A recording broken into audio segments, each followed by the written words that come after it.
This is Capital City with Capital J.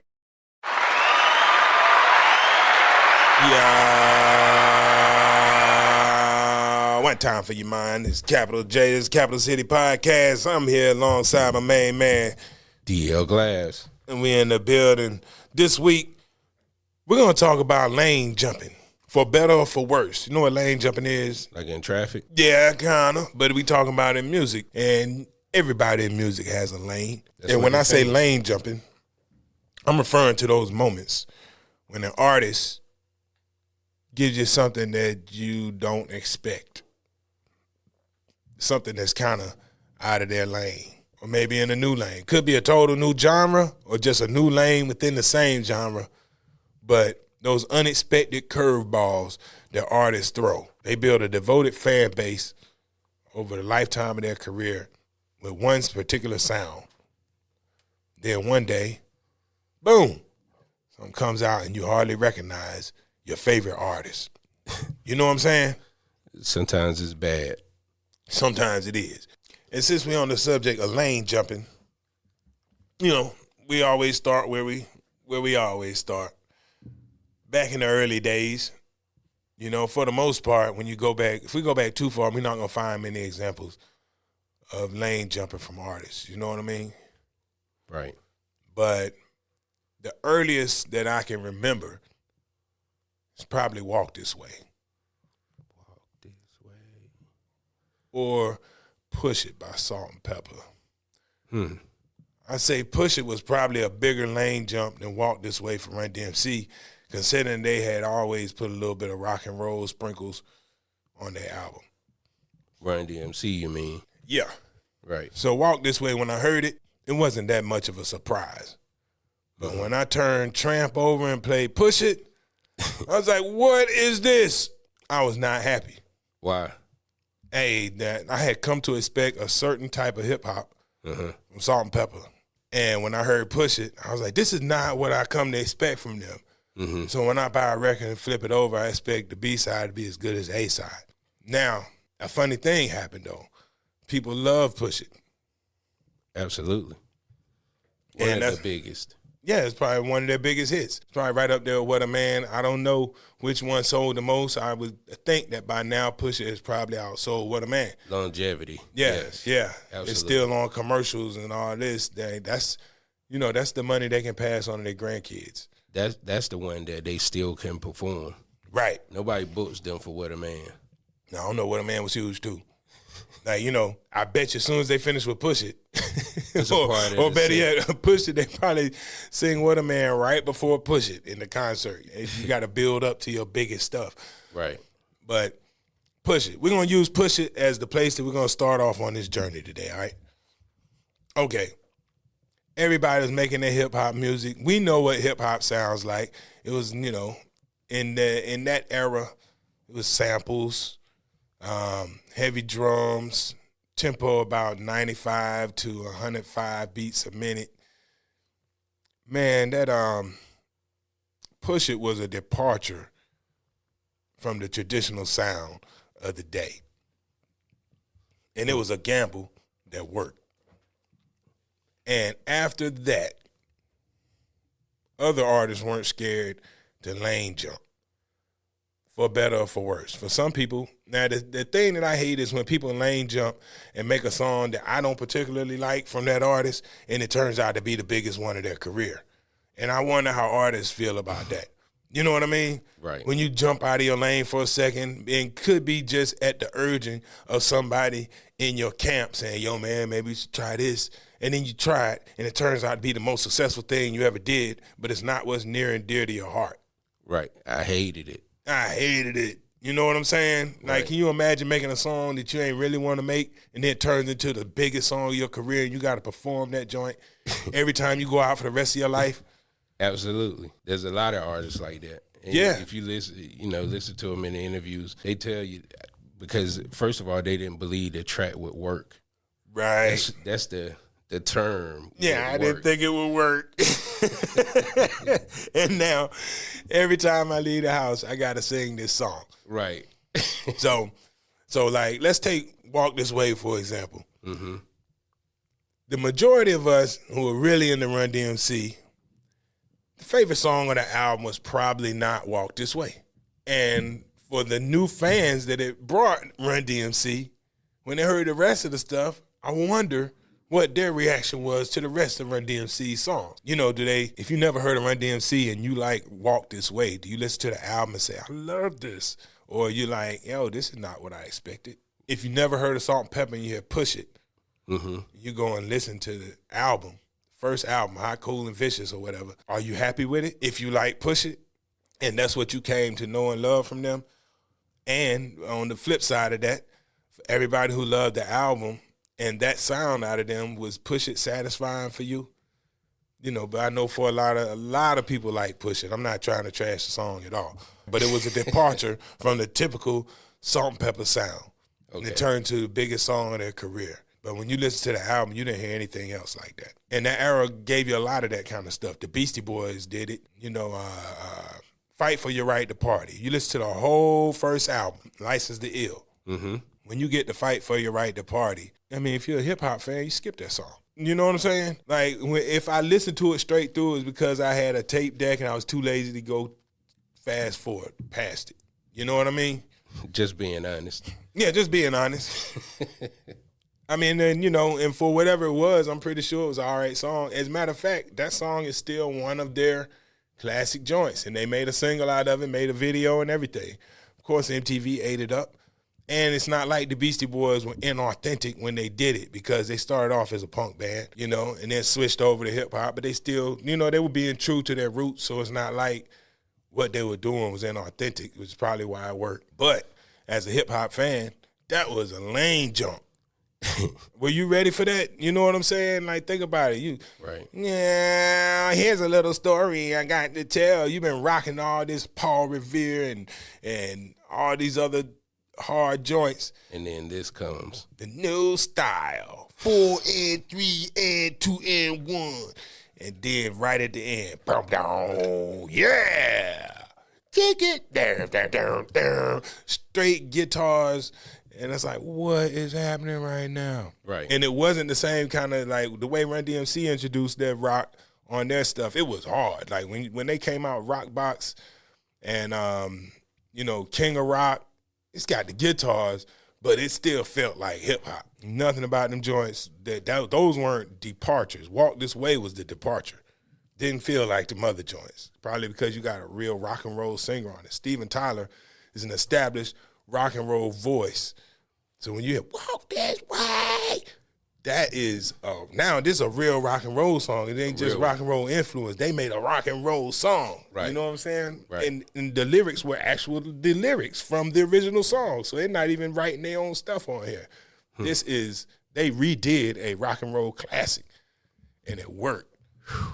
Did it work? Did it work? It worked. Did it transform, or it impacted the culture? You know, it worked, but I don't know how much it impacted our culture.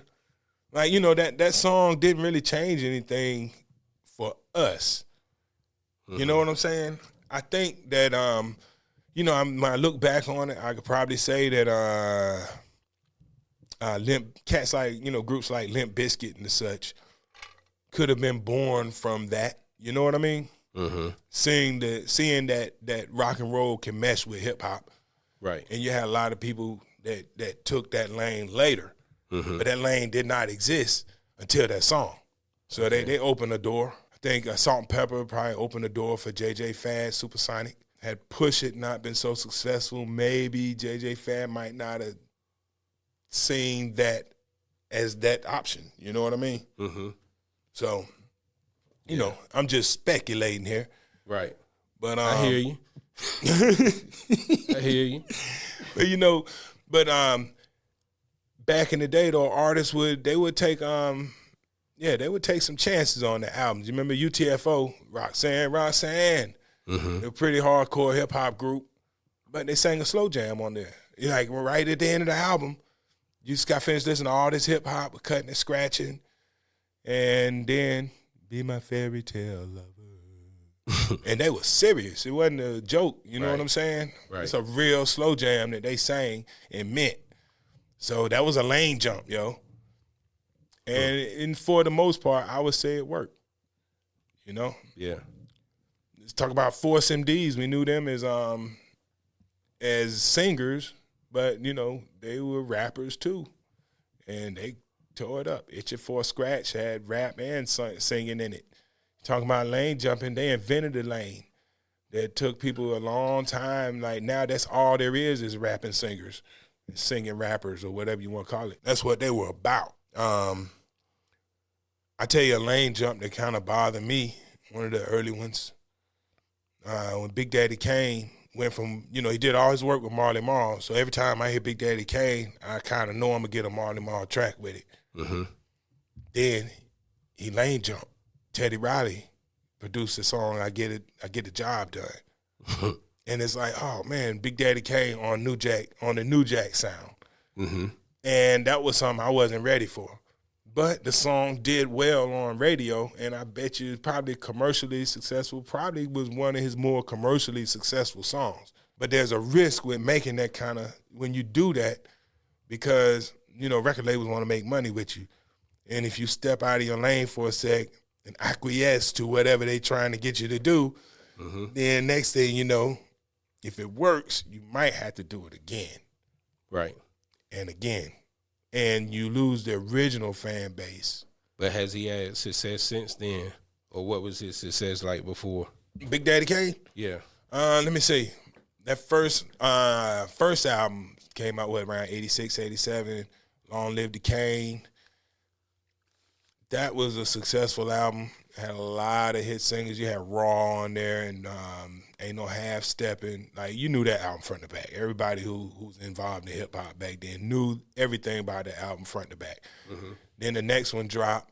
And I don't think it was as commercially successful, but he did try to keep the sound. And I think I Get the Job Done. What album? Was that on the second album? I got to double check that.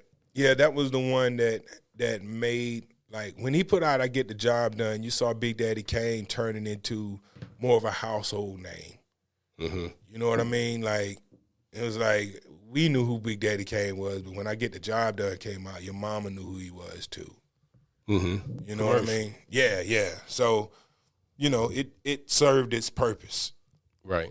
But I don't recall, after that, Big Daddy Kane dropping anything that had quite the impact in the areas that the first album had after that. But he was big time after that. You know, even though he was big time.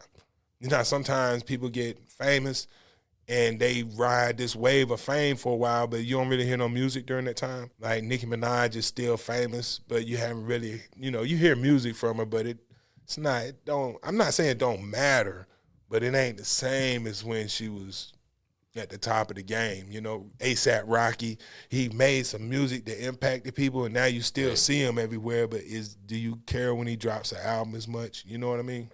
But to compare Nicki to A$AP Rocky musically is not fair.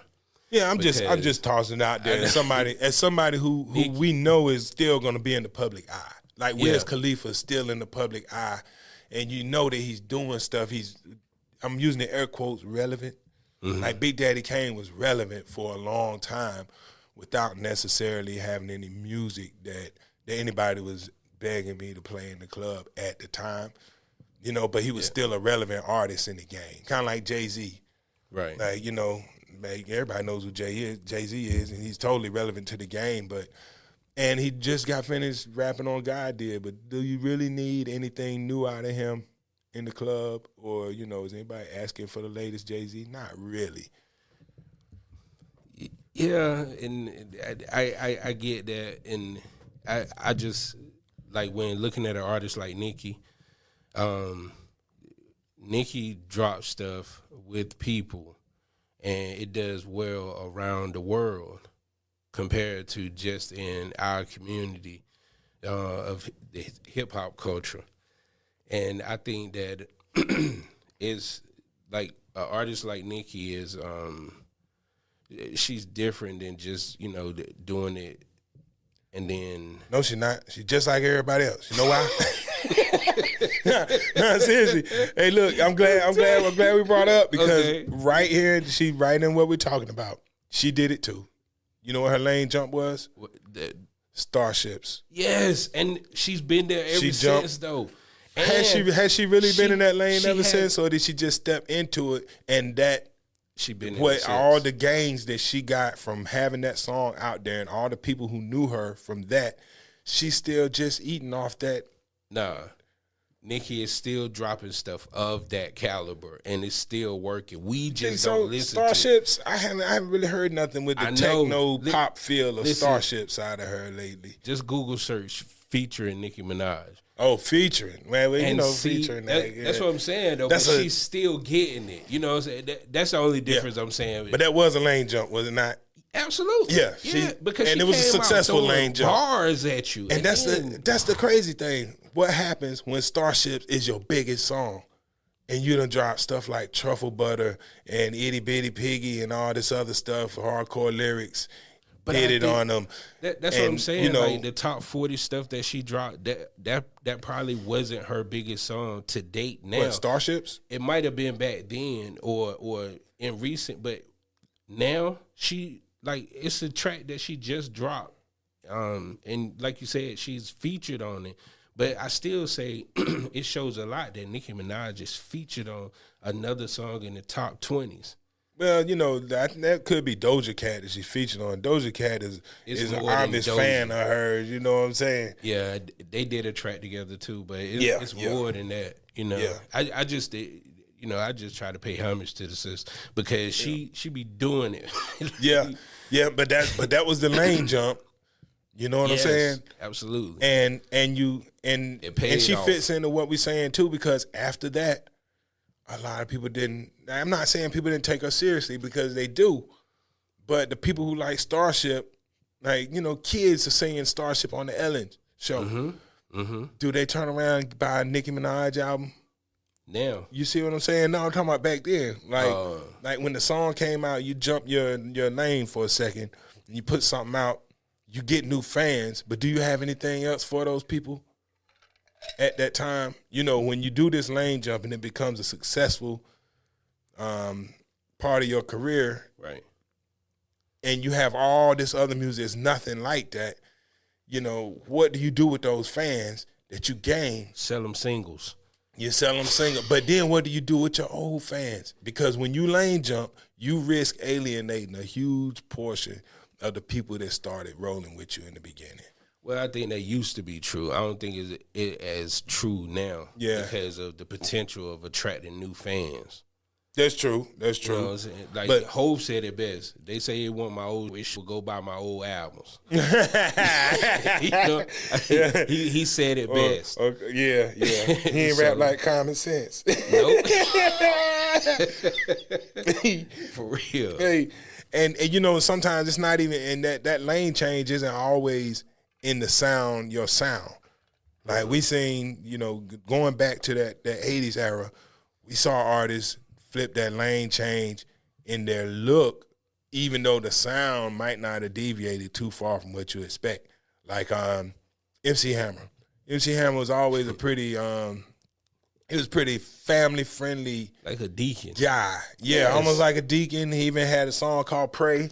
Yes. And if you listen, like, I don't think there was a whole lot of curse words. I didn't have to have clean versions of MC Hammer records. Until he came out with. Well, in Pumps and the Bump, I don't think that was dirty. It wasn't, the song wasn't dirty. And that's what I'm saying. So if you just listen to the song, it was Hammer. But the way he looked in the video was not what you used to from Hammer. He's dancing around in a bikini. You know what I'm saying? Like, this is a little bit far. It was overly sexualized. Right. For what, like, you know, Hammer always had girls dancing around him and stuff, but they were never overly sexualized. Right. And in Pumps and a Bump, you know, it felt like this is Hammer's, you know, it felt like he was selling out or something. You know what I'm saying? Absolutely. Because, like, this ain't, you almost want to put him to the side, be like, this ain't you, baby. What's going on? You know what I mean? What's going on, baby? Yeah. And that was just a visual departure because musically, he could have just put on his regular old hammer pants and the stuff you used to seeing him in and done that video, and it would have been, you wouldn't have thought anything different about pumps and a bump because he's always talking about making people dance, and that's pumps and a bump. You know, okay, talking about a butt. Damn, and MC bumps. Hammer. But look, you know who else did it in the video, though? Run DMC, when they came out with Down with the King. Mm-hmm. It wasn't musically, well, I will say this. Musically, that was a little bit of a departure musically because you got Pete Rock on the production for Run DMC, which is, that ain't, you know, Run DMC was Rick Rubin, Larry Smith. You know, they kind of stuck with their people pretty heavy. And all of a sudden, for them to be produced by Pete Rock was a departure. But if you look at the video, man, like, you've been watching Run DMC forever. They wear Adidas sweatsuits, and they Kango hats or whatever. And all of a sudden, in the video, there's no hats on, Timberland boots looking like Onyx. That was a departure. It was a visual departure even more than an audio departure. You know what I mean? I stopped paying attention to them after that. See? Yeah, I did. See? Yeah, they was reaching. Yeah, it felt like they were trying to go somewhere that they weren't supposed to be. Yes. It felt like they were, you know, it's like, wait a minute. We already got Onyx. Right. And then Jay put Onyx out, Jam Master Jay. Right. You see what I'm saying? So why Run DMC, the people who taught everybody how to dress in hip hop, looking like somebody else? It was just, you know, it hurt a little bit to see them jump lanes like that. You know what I mean? Yeah. It probably hurt them too. Biggie, that first album. Hey, watch your mouth. Hey, I'm just saying, man. I'm not saying it was a total lane flip, but that first album was stupid hardcore. What? You know what I'm saying? Like that first album make your nose bleed. Yes, sir. The second one, by the time Puffy got finished, like Polished you heard them that, up. he polished them up, put them on some new clothes. Like, Yes. I didn't. Y'all had to excuse me. I'm just not a big fan of hip hop being too polished up because I've been around it for so long, and part of the appeal for me was that anybody could do it with limited resources. Mm-hmm. And the more polished it got, the further it got away from being accessible to people who didn't have money. And hip hop was always something that you didn't need money to enjoy. And Puffy made it so you had to have money to enjoy it, and started, folks started having these exclusive parties and charging $50 to get in and all this stuff. That was all Puffy stuff. You know what I'm saying? Yeah, everybody in this party got to have on a white outfit. I was at CIAA a few years back, and we were having drinks outside on the patio, and they were having a performance inside the venue. Uh-huh. And I saw a grown man come outside and say, like he was almost in tears because he couldn't get in to a hip hop event. What, he had on some sneakers? He had tickets. And he had sneakers on or something? He had tickets. What was wrong? He had sneakers on. And he had sneakers on. And they wouldn't let him in. And see, that is something that happened during the Puffy era. $100 like, there was, plus. And that's what ticket. I'm saying. That's too much polish on the hip hop. And that came partly with Biggie's lane change. They said they figured out when I wouldn't trip if I was in my best clothes. You know what I'm saying? So you gotta think like that's like that. And when he changed lanes, and I'm not saying Hypnotize was still a hip hop song. So it's but it's fault. totally different than what we knew from Biggie earlier. Like that song was kind of, it's just basic. It had the girl, Biggie, Biggie, Biggie, can't you see? Sometimes if you blame Puff, you gotta blame Jay-Z too. Well, at that particular time, Jay-Z wasn't as influential in that moment. You know what I'm saying? But Puffy shining Biggie up and cleaning Biggie up changed a lot in the game. Mm-hmm. And that lane change, from street But that lane change right there, and what did it create? Another one of his most successful songs. You know what I'm saying? And that's the hard part is, had Biggie lived, would he have been forced to make more Hypnotized or more Ready to Die music? Now, correct me if I'm wrong, but under the Puff reign, Biggie was the first one that he polished up like that, because let's not forget about Puff was doing R&B and all this other stuff during that time. Yeah, but everybody else, like, he couldn't polish Craig Mack. Well, I'm talking about know what the I'm R&B saying? acts too, But- because they was. Well, if you think about it like this, you know that Puffy was polishing everybody. Mm-hmm. So you look at everybody on the label. Nobody even had braided hair. Yeah, you talking about hip-hop music in New York City in the 90s. Everybody in there had a Puff Daddy haircut. He made everybody look like him.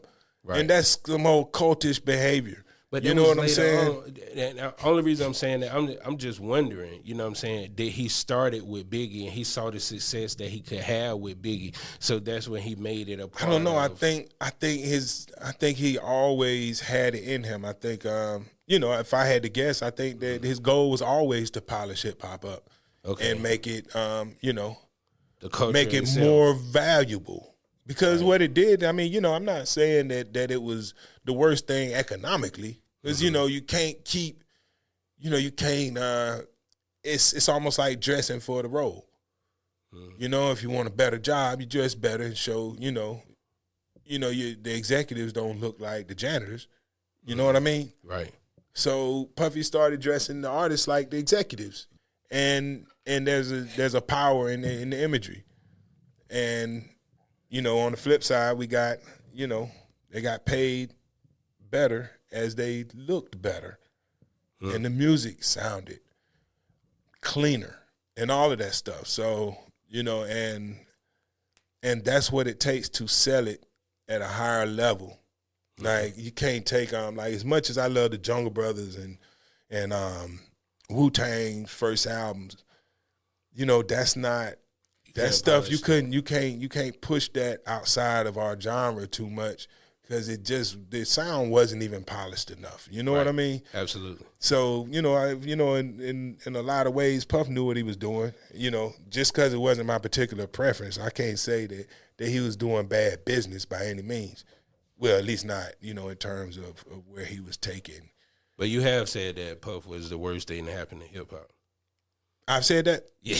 Yeah, well. like don't backtrack now. You have said that. Hey, and I'm trying to be as objective as possible. You know what I'm saying? What? I know, and I believe, I told you, I would prefer that hip hop stayed in its gritty stage. If it was up to me, we wouldn't even have a Serato in this thing. Everybody be spinning wax back and forth with two turntables. But at the same time, I also understand is how much more convenient it is to just walk in the club with my computer. Right. You know what I mean? But I like the records. Right. Like there was, shoot, it kept trash out the way. Mm-hmm. How many of these dudes you think you would have all this trash being dropped if they had to press it up on wax and give it to a DJ? No. No. Absolutely. You could do anything and put it out on SoundCloud or YouTube. Right. But you're not going to spend $1,500 to press up a few copies to get out to the DJs unless you really believe in it, And some of this stuff never would have gotten pressed up, never would have made it through, Let me see. Who else jumped out of the lane? Yeah, that Hypnotized lane change was that was Tupac. Yes. If you think about where Tupac started, he wasn't as dark. And then when he did go dark, like he stayed in that lane, but the lane change after that was Dear Mama. That song is surrounded by poison. But it's about your mama. But it's about your mama. But when you think about it, like when you listen to the album, you listen to all that other stuff and you think about how aggressive that album was. Right. And how angry that album sounded. And then you get to Dear Mama and it's like, Like R. Kelly being in the midst of making porn with the kids and he dropped I Believe I Could Fly. Sadie. Sadie. The tribute to his mom on You know what I'm that saying? 12 Play album. Right. So that was a departure from his sound at the time. Right. And again, it worked. One of the most successful singles. So, Yeah. So what we're seeing is a pattern of when an artist has developed a huge following amongst his people. That lane change usually ends up being their biggest song because they're so talented that if you can amass a following within your own genre, then the moment the rest of the world hears you, they're gonna love you too. Mm-hmm. Let me see. Nas, You Owe Me. That was a departure from his typical sound. Nas didn't even sound comfortable on that to me. I would say the Bodyguard had a better verse. You know what I'm saying? He just didn't sound comfortable on there. And it was on the radio. Now they say you owe me something. Nas and Genuine. No. Like, Ever again. You know what I mean? Ever again. But that's that lane departure, you know what I mean? Right. But I think for Nas, he stepped over there, he stepped right back. Right. You know what I mean? He stayed and dozed off. And Nas didn't stay that, like, he jumped over there and, we gave him the side eye for a second and he got right back to work. But you know what he did after that? They shooting. Ha! Made you look. Uh-huh. And the album was nothing like that. Oh, that album? Nothing. The album was nothing like that. But he gave you what you wanted. He made you look. He made you look. Yeah, man. And he dropped one mic on that album too. One mic. Hold up. That was the album One Mic? Yeah. No, One Mic. One Mic wasn't on. That was Stillmatic had One Mic. Around the same, because he Stillmatic dropped like was albums. Fire. He dropped like 3 albums. Stillmatic was fire. Don't you front on Stillmatic. Stillmatic. Yeah. Stillmatic was Stillmatic. Nah. You know what I'm saying? That was fire. Hey, Scarface. How about that diabolical lane change he put on y'all when he dropped that gospel song with Faith Evans called Someday? Now think about this Scarface. Right. From the Ghetto Boys. Right. He has been a part of a song that discussed throwing a baby out the window. And then he make the gospel song on that the Fix album. Mm-hmm. And that was a departure from the regular Scarface. And I thought that was one of the most beautiful songs I ever heard in my life, man. It was. Never heard nothing that was sick. It was sick. It was working with Pharrell too, like Scarface and Pharrell and Faith. Come on, man, that's a departure from his lane. Scarface is rap a lot. Right. This dude has got production by Pharrell with New York City Faith Evans on it. Come on, man. That's a lane change. Big time. Method Man, as hardcore as Wu-Tang is when they dropped You're All I Need. Right. It was an obvious attempt at commercial radio success. Puff Daddy on the remix. You know what I'm saying? Come on, man. They remade the whole song. Yep. That was a lane change for Meth. And what it turned into? His most successful song ever. Ever. That's the one that, go from you know who Wu-Tang and Method Man is to your parents know who Method Man is now because of that song. You see what I'm saying? It was a game changer.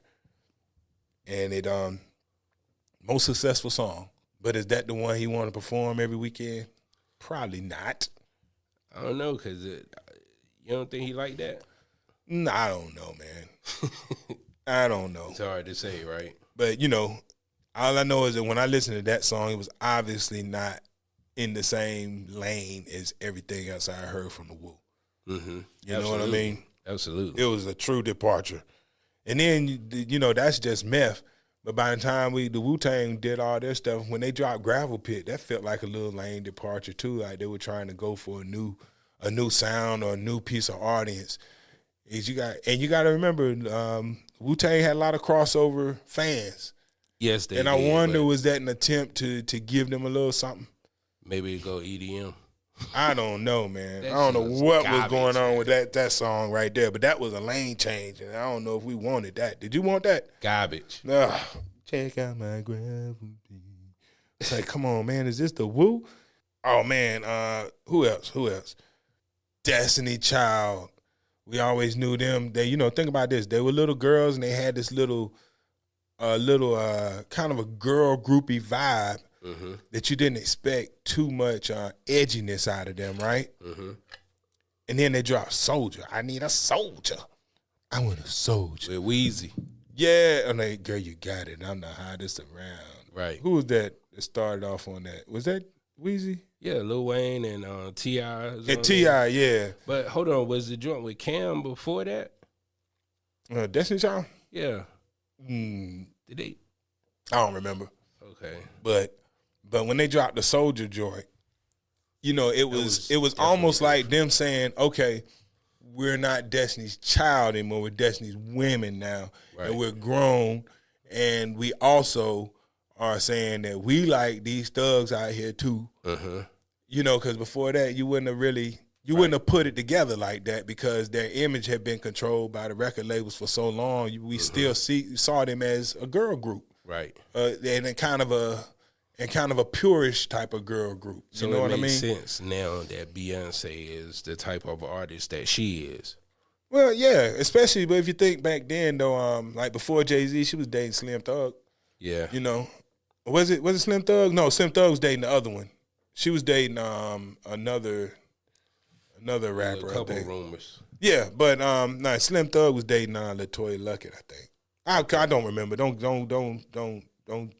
check me on none of this. Right. But I know that Beyonce, she was a regular chick.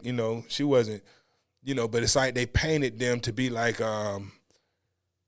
you almost didn't see them as normal girls, and then they dropped Soldier, letting you know, like, it was kind of like just letting you know, hey, don't forget, we like the same thing y'all like. And ever since then, you see them differently. You know what I'm saying? Almost as more down to earth a little bit. And I think Soldier helped do that for them. And it wasn't by any means their most successful single, but it was something I think that they did to endear themselves to the same audience that to the hip hop audience. You know what I'm saying? Right. It's just to remind y'all that we're not just all pop, because they were trying to take Destiny's Child and make them, straight pop, yeah. Yeah, over the top pop. And I think that brought them back to us. You know what I mean? It's that one you brought up earlier. The Rick Ross joint. Oh, Purple Lamborghini. Yeah, he tried to. Now, for a lot of you who don't understand is you have our trap music, which, songs about selling drugs in the trap. And then you got the trap sound that's like an EDM, a spinoff of EDM. And that was Rick Ross experimenting with that trap music. I was wondering if he was going to stay in that lane for a little while, too. I think that song was pretty successful for him, Purple Lamborghini. Yeah, hell yeah, it is. Yeah. It's one of his top ones. Yep. And as far as we go, for the people who I DJ for, when Purple Lamborghini come on, I'm getting out of there before that drop comes, that trap drop. That's not, that just don't work for us like that. You know what I'm saying? Right. But it was for somebody. All this lane changing. You know what I'm saying? Everybody got to try something different. Right. Think about right now. Beyonce made a house jam. Beyonce not a house music artist. There are people who are dedicated to house music 24 hours a day, 7 days a week. Beyonce just make a house jam, It's going to end up being one of the most successful songs of her career. Yes. Is it out, or you talk about that Break My Soul. Oh, Break My Soul. Yeah. Man, yes. Yep. A lot of people are upset about the content of the song too. I don't know what was there to be upset about in that song. But she telling people to quit their jobs. Come on, man. Just saying what the blog saying, baby. Just saying what the blog saying, baby. Whatever. Yeah. You know what I'm saying? That was crazy. Everybody looking for something to be mad about. Yeah, absolutely. I just think that a billionaire shouldn't be telling nobody to quit their job. He got a point there. You know what I'm saying? But, if you listen to Beyonce, who fault is that? If you listen to Beyonce for career advice, I mean, you know how that goes, man. Music is the most powerful drug on this earth. Speaking of house and lane jumping, we always knew Rihanna is kind of like she started as kind of like a young Mary J-ish type of vibe. You know, everything she dropped was hip hop oriented, and she was singing on it. And she was doing kids music before she even got that. Doing R&B. I don't know, but Pun the Replay was the first song I heard from her. Pun the Replay to turn the music up. And that song was very hip hop, reggae-ish. And then she, let me see. I mean, all the stuff was, Umbrella. You think about Umbrella. It's hip hopish. You know what I'm saying? And Jay-Z's on the remix. That's a hip hop. It's part of our, it's part of the hip hop culture. But when she decided the lane flip and she jumped on the Calvin Harris joints, this is what you came for, stuff like that, man, over the top. Which goes back to what I said, man. If you can amass a following amongst one group of people, wait till the next group hears you. They're going to love you too. There's not many people who have risen to the top of any genre that have been introduced to another group and the other group didn't love them. Like, think about John Mayer. He was at the top of the pop genre. When Kanye put him on a song on his album, we love him too. Or was that Adam Devine? I don't know, but whoever it was, I mean, a good artist, if you're at the top of your field, when you're introduced to the next group of people, they're going to feel you too. There's something about you that got you there, and it's going to translate across the board. Dope. There's been a lot of changes, and just talking about, I guess, rap, hip hop. The best one that I saw was when Big and Bone Thugs and Harmony. Oh, that was a lane change for Big. Notorious Thugs. I thought that he struggled through that song too, though. Well, they said that he had to keep going back. Punching in, I guess it was back then. Yeah, he didn't sound comfortable doing it. He spit though. But that was a lane change. Yes. And he jumped out of his lane for a sec. He jumped in there with them. Right. I think if I had to give props to somebody who does the lane change the best, I would say it's probably Jay-Z. You Belong to the City almost sunk him, though, when he tried to change lanes and go commercial. That was an obvious attempt at some commercial radio success with a different sound. And it didn't really work. Right. But when it comes time for him to get on other people's stuff like that, Jay-Z's always done pretty well with that. A lane change, since we're talking about Jay-Z, that didn't work for him, that ended up working for him, was when he got sued by Disney for using the Annie sample. Oh, Hard Knock Life. Yes, and that put him in a different conversation because a company like Disney was suing him. Mm-hmm. Now, was that Disney or? I think it was Disney. Can you think of a group that one person or the group split and you could tell the difference in the music and they tried to make a change? Ice Cube. Ice Cube, when Ice Cube left NWA, it caused a lane change for them. Because they, I would argue with a lot of people that the classics from NWA, the true classics, they all had Ice Cube on them. Because he probably wrote it. Hey, and it's not like the music was bad on the second album or was it Niggas for Life. The music wasn't bad on that album. It was great. And there were some great songs on that album. But after Ice Cube left, they had to depend on shock value a little more. So the violence was more over the top. And rather than stuff that you could kind of, like, if you think about the first album, the stuff they were talking about was stuff that you've seen or heard in the streets or heard about, more realistic drama. The second album, straight movie stuff, stuff that, Like, think about it.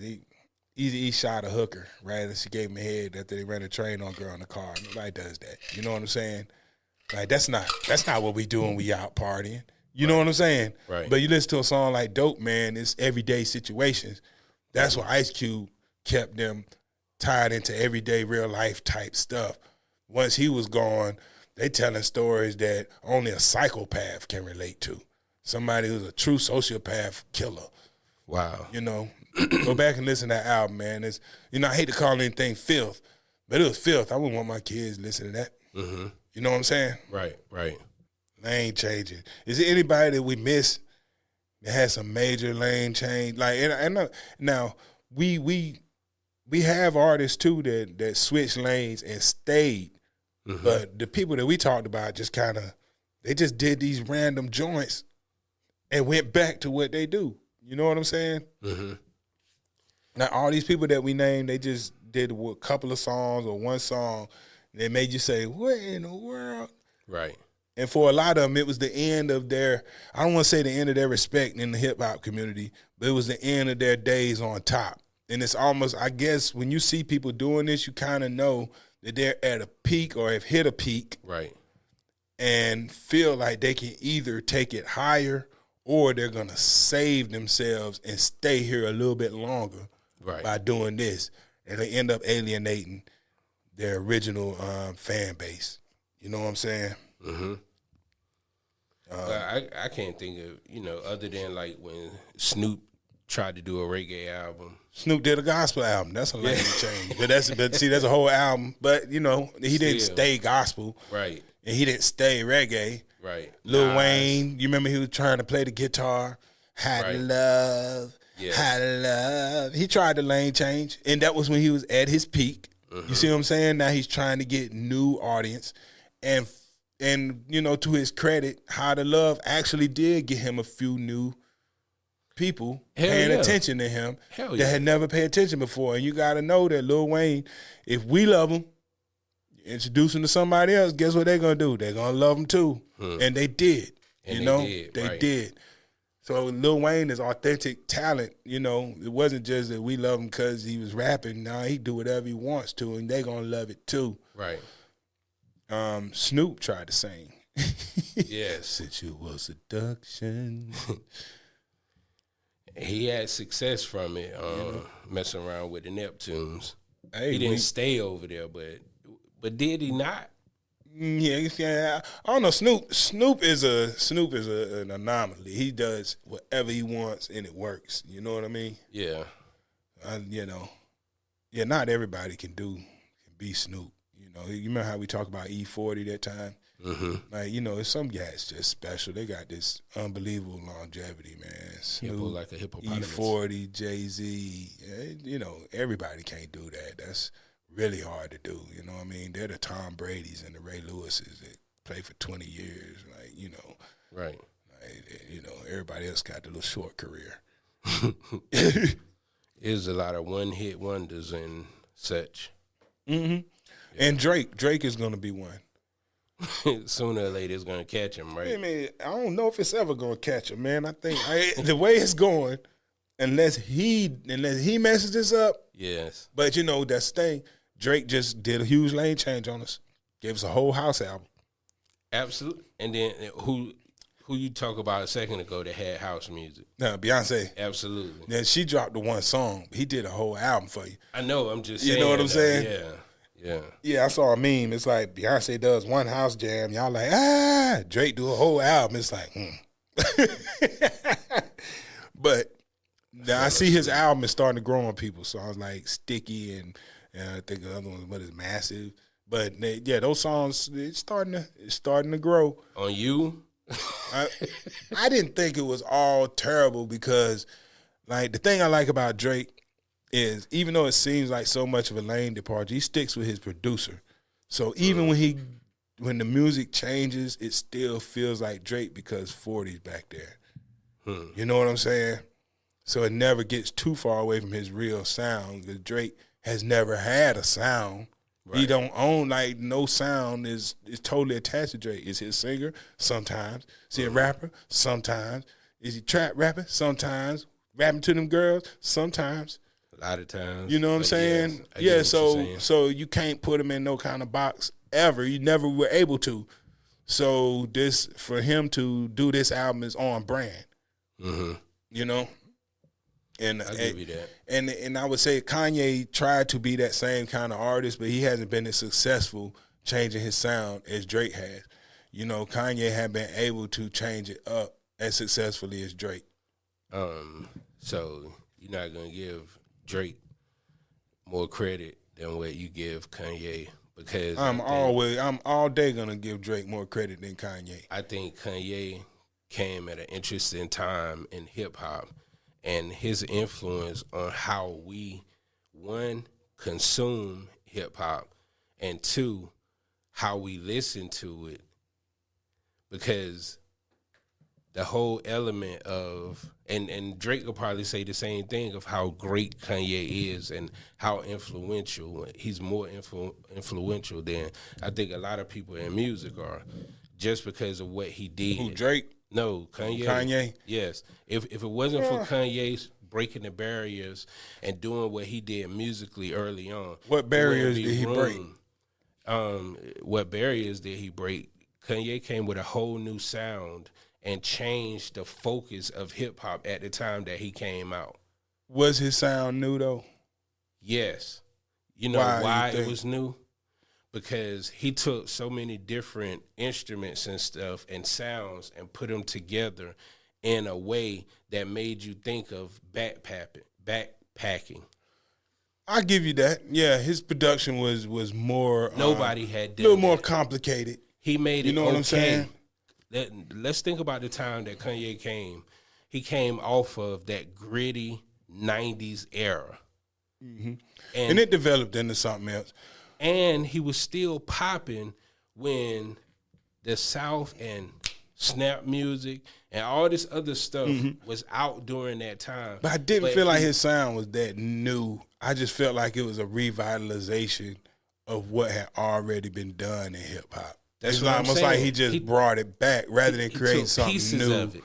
You know, took pieces but of it. I do have to give, like, you brought something to my attention that I was about to not give him credit for, that I can't skip. Yes, his production was definitely, come on, it's way like yes. He brought the old school sound back, and he did add something to it. So yeah, I'm not getting ready. I can't take nothing from Kanye, but I still don't think that. I think that Drake got him at this point, as far as influence. Like, you know what I'm saying? Well, is Drake really influencing music? Or he's absolutely, everybody. Trends? Now think about this. Kanye introduced his sound, and Drake introduced his sound. What do you hear more of? Dudes singing on the? Do you hear more dudes singing while they rapping? Wait a minute, you're not gonna give that to Drake. I'm gonna give 50 that. Cent existed before Drake. Ja Rule existed before Drake. But they weren't good at it.